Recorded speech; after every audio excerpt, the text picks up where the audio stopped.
Hi there, Holder. This is am I on? Yeah, you can hear me. Okay. Yeah. Good. Here we are on Amazing Grace Sports Network. I am Clay Moss, and this here is my cousin, Vincent Alexander Miller.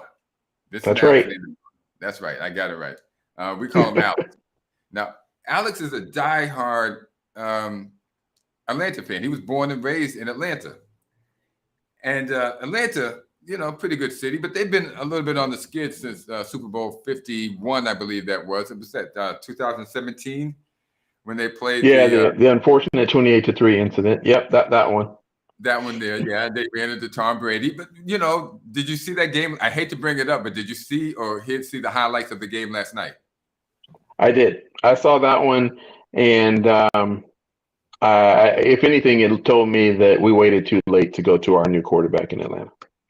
Yeah, because the Patriots won, and I mean the Buccaneers won. The Buccaneers won. So if you want true commentary on that game, the Buccaneers won, but that was in spite of the Saints, who obviously also have a bunch of aging veterans as well, trying not to win games. I'm not exactly sure what was going on there, but for at least 3/4 of that game, you had teams basically trying their best not to win. They were doing everything they could not to. It didn't really make any sense, and it seemed like the only person out there trying to win was Tom Brady. And despite his age and everything else that's going on, everybody else was just trying to give away the game. So it wasn't a pretty show. Maybe weather could have been a factor, but it wasn't even raining, so I'm not even sure. It wasn't even raining. It's in Tampa Bay. They have the best weather of all. I'm 150 miles away from Tampa Bay. I'm telling you, it was 70 degrees outside, 60 degrees in Tampa Bay, perfect weather. It was not pretty. That's all I'm going to say. The level of play was not that commiserate of a previous Super Bowl champ, actually 2 previous Super Bowl champs, right? In terms of the regimes. And it leads you to believe, in my mind, as an Atlanta Falcon fan, if we could have done anything right, we might be sitting there at number 1 right now with ease. You'd be right there. Right there.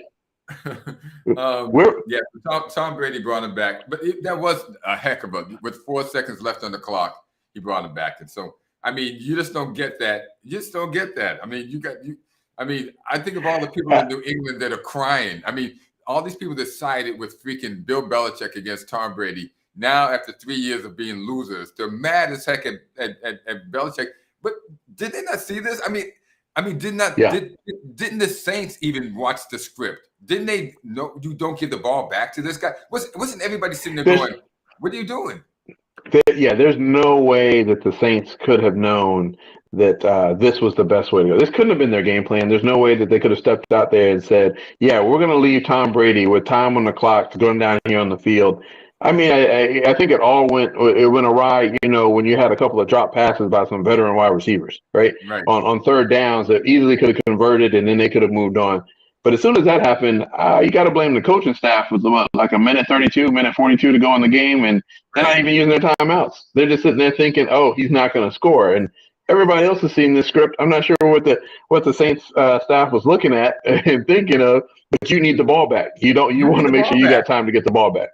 And I would have started going for it when they got the ball back after that first touchdown, and it was now 16-10. You got to start going for it. You can't just be messing around. You got to get some first downs here because you don't want to give the ball back to this guy with time on the clock. Right. Especially they gave the ball back to him with 2 minutes left on the clock, 2 minutes and 5 seconds. Of course, he throws a pass. The clock stops at 2 minutes, and now he's got anyway.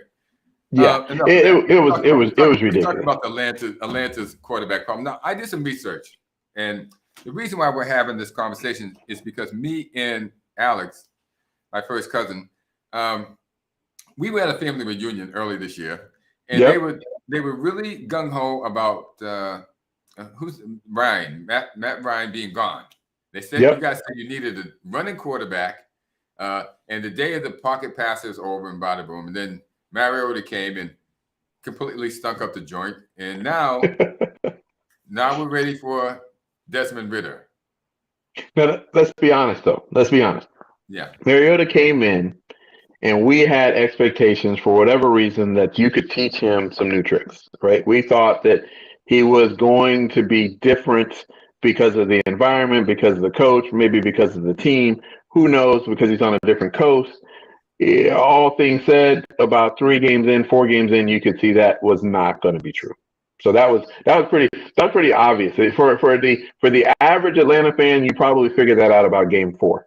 Now it became a question of how soon can you make the switch to Ritter.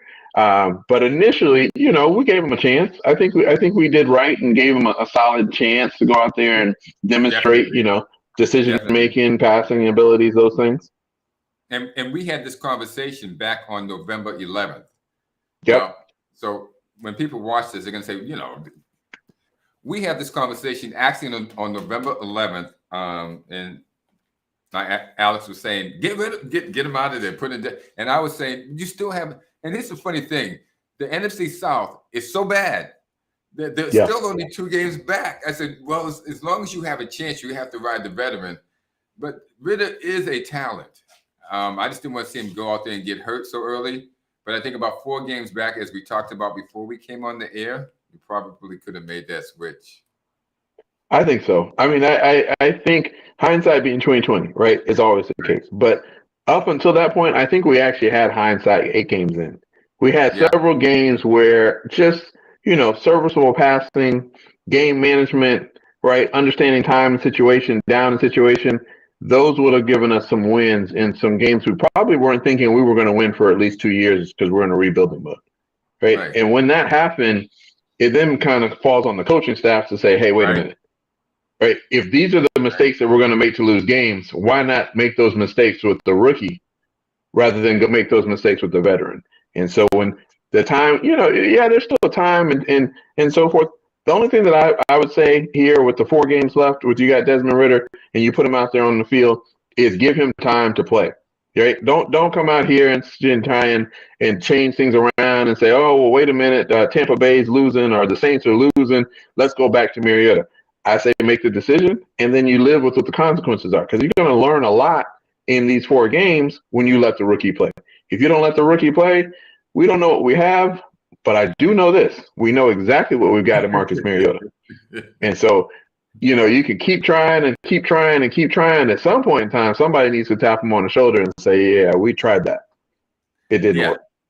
I think he's had enough time. I'm talking about Desmond Ritter, because you hate to see these rookies get out there and get hurt. Sometimes it affects them for the rest of their career. It usually ends up being a short career. I'm always against throwing a rookie out there, but it's been 12 games. And Yeah. now after 12 games, he has seen the speed of the NFL, believe me. And he has been getting ready for it, because you know that if you're not getting ready for the NFL is going to get you. These Yeah. guys can track you down like a lion tracks down a gazelle, and you won't stand a chance. You got to get rid of that ball. You got to get rid of it fast. You got to make quick decisions. And I bet you for the last 6 weeks, now that he's gotten used to this, he's been going to bed thinking about when I'm in this situation, when I'm in this Exactly. situation, when I'm in this situation. So now his mind is ready and up to speed in NFL. I think they can put him in there. They know what Mariota can do. Now, the funny thing about this is I did some research on Mariota, and he's only thrown the ball over 200 yards 3 times Yeah. the whole season. I, Now, they've won 2 of those games. yep. And they lost the other one by 1 point. And this goes back to coaching again. Now, if your team seems to win when this guy throws for over 200 yards, you might want to try to do that more often instead of keep running the run pass option. I don't know if it's going to work, but at least try to work to that to see if it might work. I think the stats that we probably should pull up and we should look back at are attempts. Yeah. So while he may pass for over 200 yards, there's also something to be said when Marcus Mariota starts to approach that 20 to 25 attempts with the number of interceptions and the correlation in terms of losing ball control there. Because some of the decision making that was happening when you get up there in those attempts, right, they aren't exactly sound. And I understand some of those games, right, we just couldn't, the offense, well, I'm not going to tie that one directly to Mariota, but couldn't get going, right? And so you have more pass attempts and so forth, which in turn can lead to more interceptions. But there appears to be a direct correlation between the coaching staff trying to limit his attempts. So Yes. while we may have gotten over 200 yards, it wasn't because we were trying to get 200 yards. It just happened to be under 20 attempts. We tend to do a little bit better in terms of winning the game and managing the game. Some of those decision making, I don't want to knock the veteran, right, too much, but some of the decision making that happens when you put the ball in his hands and in control and give him more than certain number of attempts, I would question as a coach. And I'm pretty sure the coaching staff kind of realized that. At the same time, you can look, right, we started moving the ball down the field. We had a couple of games. We had 160, 170-yard rushing games. I think we had another one that's 180-yard rushing game. We were running the ball. And that in and of itself, right, is another way to kind of mask some of those things that we were seeing with Marcus Mariota, right? We can manage the clock, we can keep the ball to ourselves, and we can still put up points on the board. We can run the other team down, right, without having to expose ourselves to the lack of passing game, which was, like I said, I think that was evident about game 4. It was like, I don't know how much passing we're going to get. Wow. Yeah. Well, yeah, see, and you watch the games, so you're watching the games. And Billy, I can't say anything about it because you know what I see most of the time? Highlights. And even the highlights they make Mariota look good. Somehow he makes a good pass. He throws it 30 yards on a straight arrow dart to somebody, hits him right on the line. I guess that only happens 1 out of 5 or 6, 7, 8 times, though. That's right. I'm fairly certain that's an accurate stat. 1 out of 5, 1 out of 6, 1 out of 7 times, depending upon the game. If there's rain involved, it may be 1 out of 10. Because it was, I can think back to the Carolina game, and I can think of a couple of games where it was trying to figure out, like, am I watching an actual veteran quarterback out there or some high school quarterback out there trying to manage the team? It was rough. When you're looking at it, some of the throws that he's doing are things that you're taught in high school, and you're like, that's not supposed to happen. You can't just be worried. Is he jumping up in the air and throwing it? Or the infamous throwing it off your butt, right? That turned into an interception, and luckily because he threw it off his butt, he was already down. Right, those are decision things where it's like we got to be past that at that particular point in time. And if that's the decision that at that game, if you have a fan turn that game off halfway through, right? If you have a fan turn, then as a coaching staff you're not doing right? And so coaching staff, they needed to sit there and really do a hard look at themselves and know what they were thinking. They were thinking the exact same thing that we were talking about back on November 11th, and that is, well, we're still in it, and we stand a better chance with the veteran than we do with the rookie if we're still in it. And that's hindsight. Hindsight, you can be wrong or right. Now in hindsight, I'm looking at what they've done since November 11th. So that's been about a month and about 4 games, which has been next to nothing. You might as well have put the rookie in. That's right. They might as well put the rookie in. And I tell you what, so we missed out big time because you had a chance. If you were to go back, I'm not saying the rookie needs to start, but maybe game 8, right around the middle of the season, you missed a chance to have the rookie start to gel, right, with Pitts. You missed a chance to have the rookie start to gel with Drake London. He could still probably start to gel with him, right? But even better, he had this awesome rushing attack to shield him. Right?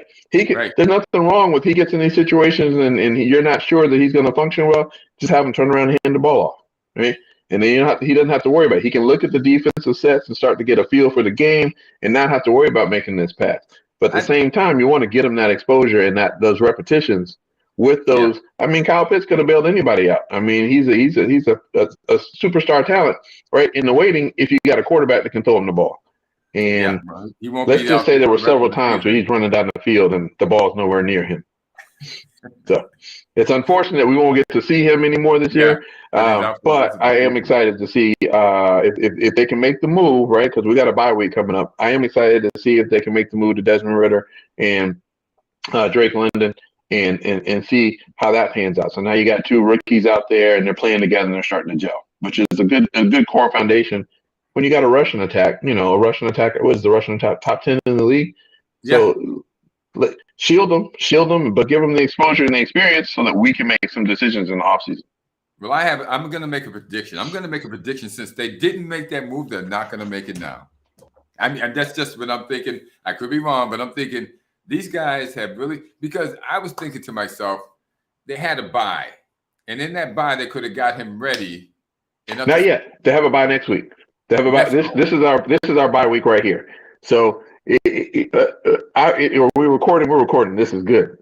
If they don't make this switch, there's some coaches going to be looking for some jobs. They should be looking for jobs. At the end of the season. If they don't make this switch now, when they have a chance, this kid is pretty good. You see the ceiling with Mariota. Even if you get to the playoffs, you're going out in the first round. Period. Yeah, exactly. Nobody expected Michael Vick to go up there right in year one and win. That's right. I'm not so worried about that. What I'm worried about is getting the rookie some experience and knowing what we have. We know what we have already in Mariota, right? We don't know what we have in the rookie, and we are sitting pretty in terms of draft potential and cap space, right? We're sitting pretty there. So why not figure out what you got in this quarterback, or do you need to go and invest in a quarterback either through draft capital, right, or through money and get yourself a quarterback? But don't sit up there and go into the season with an unknown when you could easily figure it out here in the last 4 games. No, I think they're going to do well with the kid. I think the kid's going to get out there and show out. And I think that'll carry over into next year. But if they're going to do it, it's time to get him the reps now. And we'll see whether management, can do this. Because this in-net management all over the place. The Bears, they traded away all the defensive players. So it doesn't matter what Justin Fields does. The other team's going to score. This in-net management all over the league, you see it happen all the time. Aaron Rodgers gets signed to a $50 million contract by ballyhooing again. The guy hasn't won anything in, 10 years, 10, 12 Almost years. A decade. Yeah, a decade easy. Yep. Last time he won was 2010. And goes out in the first round, the second round of the playoffs every freaking year. And so this bad management decisions all over the place. We'll see what Atlanta does. But I can say this. I don't even know how Atlanta, you guys are so fervent. This is what I want everybody to notice when it comes to football. Football fans are so fervent that these guys, my Atlanta cousins, when I go down to a family reunion, they are all on me, because of, whatever. I was a Patriots fan when Brady was with the Patriots, and now I'm a Bucs fan. And because Brady left, and there's no way that's a bad management decision right there. Hey, they're still reeling from that one. Cam Newton, I can't follow you no more. I'm done. But thank God for diehard fans that would stick with their team no matter what. Because if you make a really bonehead decision, you can forget about my support. I'm done. See you later. You're on your own until you get new management in there. Then I might go back to following you. I've said it before, and I'll say it again. I'll say it over and over again. It's kind of like a Cleveland. If you can find a Cleveland Brown fan, when you've been through the lows of the lows, it doesn't really benefit you to all of a sudden jump ship now. At this particular point in time, you might as well stick it out. I mean, when you've gone down the path, when you go down the path where your coach up and left in the middle of the night, right in the middle of the season, just up and left, right with that Petito, right?